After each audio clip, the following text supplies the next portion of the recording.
What do we do when we want to convince somebody of something? When we really want to persuade them to do one thing or the other? Okay, maybe not. One of the things we do is we can appeal to their logical side. Very different. We can appeal to their logical side. And the other thing we can do is appeal to their emotions. Maybe you've had an experience like my husband. In college, or I think a little after, one of his friends wanted to take him out for lunch, and he kept saying, really, let's just go out to lunch, it'll be great. You know, let's go out to lunch and we'll have a good time. I really want to talk to you about something. And Scott finally said, okay, I'll go out to lunch with you. Well, after a 3-hour lunch, it turned out that the guy wanted to sell Amway. Amway is not around as much as it used to be, but you can't even say the word around my husband without him shuddering, because it's pretty much the worst. You know, and he tried all of these things to convince him. He tried research and he tried logic and all those things, and it just ended up my husband just didn't want to be around him anymore or hear the word Amway ever. When I was in seminary, my friend, one of my best friends, invited me to a party, and she said, you know, there'll be free food and you'll get a free makeover. Well, in seminary, anything free is fantastic. And so I said, okay, you know, I'll go. And she sold Mary Kay, and that was kind of what the party was about. And so we went, and free food and free makeover and a good time. And then there came a time where they said, sit down with the person that you brought. And it turned out that the point of it was that she wanted me to also sell Mary Kay. And I said, have you met me? I can barely put chapstick on a lot of mornings. I'm not your girl. But, you know, she said, okay, you know, free food, free makeover, all those kinds of things. But for a while, she was trying to convince me that I would be perfect to sell Mary Kay with logic, and then also appealing to emotions. And, you know, sometimes we appeal to people's financial side. There's a lot of ways that we can do this, but usually it's through a few methods, like research, you know, statistics can convince a lot of us, but also that emotional appeal where somebody, you know, tries to kind of tug at your heart. I read a book a few years ago that did this for me, even though I didn't expect it to. It's called Born to Run, and it was a bestseller a few years ago. And I'm a runner, and my husband got me the book because he thought, you know, I would enjoy it, and I did.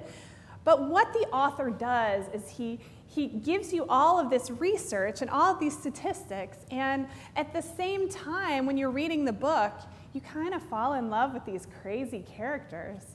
This book is about a tribe of people in Mexico, indigenous people, and they run long distances. It's kind of what they do. And when I say long distances, I mean like 100-mile races, maybe even longer than that, sometimes 50-mile races. And, you know, a lot of the women, the indigenous women, don't want to go that far because they have children to care for at home and things like that. And so their races are shorter. They're 30 miles. And they do all this. People wanted to study them because they do all this wearing sandals. Mimi's the foot solutions person, so I have to pick on her. They do this wearing sandals. This is their foot solution, cut out of old tires and attached with rope. That's recycling for you, right? You make a shoe out of something you have laying around, and you eat something like cornmeal and chia seeds, and you can run these long distances, and you feel great at the end. And you can survive, and you can have this life, and it's fun for them. It's recreation. And so this author wanted to go and study them because, you know, they have no chronic diseases, really. They're super healthy, and they do all this without, you know, the aid of any modern conveniences. And so what happens to the author is that he sort of becomes transformed by meeting them and by meeting the people around him. And by the end of the book, he's kind of taken his shoes off, and he's doing some running, even though it doesn't make any sense. And when I finished the book, I saw all of these characters, and they were so wonderful. And then also he gives you all these statistics that when I finished the book, I took my shoes off and went for a run around the block. And it was fantastic. It was wonderful. He used all that research and all of those things, but also to appeal to emotions, that you could feel very joyful, that you could enjoy exercise, like the people who play at their games. It wasn't a hard sell. It wasn't like, you know, trying to get you to become part of a pyramid scheme. It was learning about this through the joy of the author, about him sort of getting caught up into this world, even though he was trying to be an objective journalist. There's a lot of persuasive methods that we can use, but this is the one I thought of, like in Born to Run, when I thought of Luke's gospel. For the next few months, we're going to be just really marinating in Luke's gospel. We're going to be hearing from only Luke's gospel and really getting to know its character. And Luke's gospel was written to persuade someone of something. It was written to tell us about the character of Jesus, and he writes it to a person, Theophilus. He's trying to convince this person of this beautiful person of Jesus. He's trying to convert him, really. And what he does is the most effective method. He uses facts and research and careful interviews with people that have known Jesus, but he also appeals to his emotions. He wants Theophilus to fall in love with the person of Jesus, how he portrays him in the Gospel of Luke. Theophilus, people didn't think that he was a real person until a few years ago when some archaeologists discovered that Theophilus might have been a real person. And he was probably a high priest and somebody that was high up in Greek and Roman society. So if Luke would have convinced him to be a Christian, it would have been a very influential person to convince. I mean, he moved among all these circles.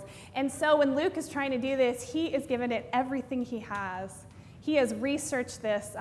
Luke has this wonderful way of taking things from Mark's gospel, one of the earlier gospels, and taking things from the sayings of Jesus, and also taking things from his interview and putting it into this wonderful and beautiful package. And I love this as a journalism major. He even corrects Mark's grammar when he needs to, making this a very orderly and beautiful account of the life of Jesus. But he also appeals to Theophilus's heartstrings.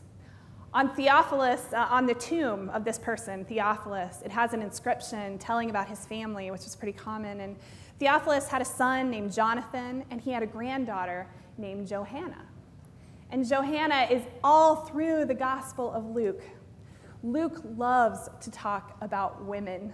You'll see this. There's more women in the Gospel of Luke than in any other gospel. He uses women as good examples, and that's rare in the Bible. He uses women to talk about God. He even compares God to a woman cleaning her house, and when she finds a coin, she throws a party because she's so excited. To compare that to how God is so excited about us when we turn back to God. Luke talks about women all the time, and Johanna, possibly the granddaughter of this Theophilus. Those of you with grandchildren, have talk about how they just tug at your heart. And can you imagine if your grandchild was a disciple of Jesus?